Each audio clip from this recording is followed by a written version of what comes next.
Hi mga mi! Magandang gabi here in Saudi.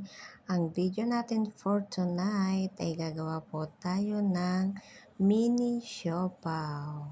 Yan po ang mga ingredients ng mini siopaw. Naglagay po ako dyan ng isang basong tubig at 1 tablespoon na dry yeast, 2 tablespoon na sugar, kalahating kutsaritang asin. Yan, hinayaan ko po muna siyang matunaw yung dry yeast at naglagay po ako dyan ng 3 basong harina. Pero 2 baso pa lang po yung aking inilagay para pumatansya natin yung dough. Kung namasa-masa po, pwede pa po nating i-add yung 1 baso. Nalingon po ako dyan kasi po kinakausap po ako ng aking kasama. Kaya po palingon-lingon ako mga mi. At ayan na po, nag-add po ako dyan ng milk powder. 3 tablespoon na milk powder. Yan. At gagamit po tayo ng gloves. Ayan po. At nag-add din po ako ng oil. 3 tablespoon pong oil. At ayan na po, minekos-mekos ko na po siya. At mamasa-masa pa po ang ating dough. Kaya po, in-add ko po yung iniwan kong 1 basong harina. Ayan po siya. Minekos-mekos ko lang po siya. Mekos-mekos mo yan, mi. And guys, namekos-mekos na po siya. Kaya, ano pang hinihintay nyo mga mi? Gawa na po kayo ng siopaw dito sa Saudi. Dahil pray po ang mami nyo, kaya ako ngayon ay nakapaggawa ng siopaw. Yan po ay aming dinner. Dinner po namin yan at may bisita din po kami tomorrow. Gusto din daw po na ng siopaw, kaya po gumawa kami ng siopaw. At ayan ang sikreto ng siopaw mga mi. Kaya ano pang ginhintay nyo mga mi, gawa na kayo ng siopaw para sa ating mga junakis.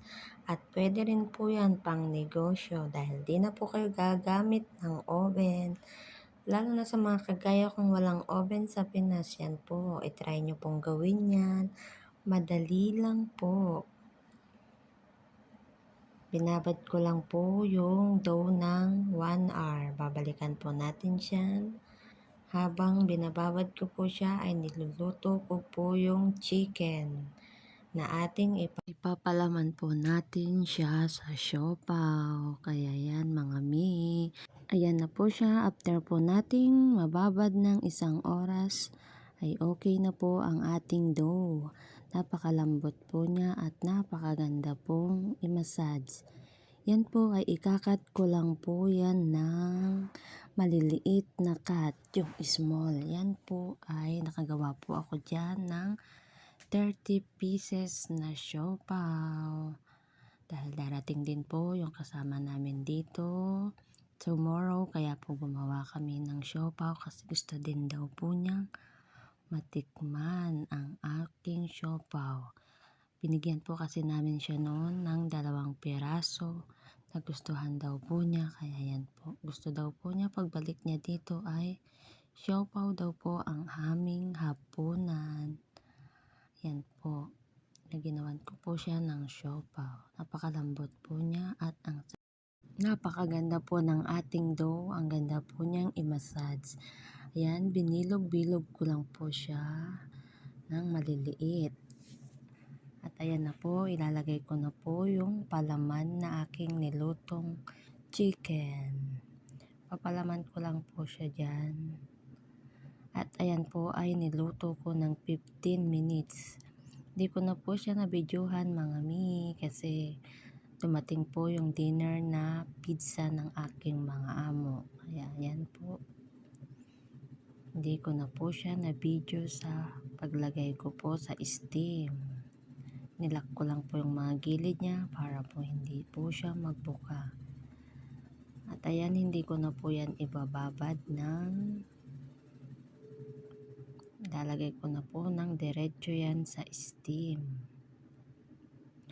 Nakatatlong salang po ako dyan kasi po yung steamer po namin ay maliit lang. 10 pieces lang po ang kaya niyang kargahin.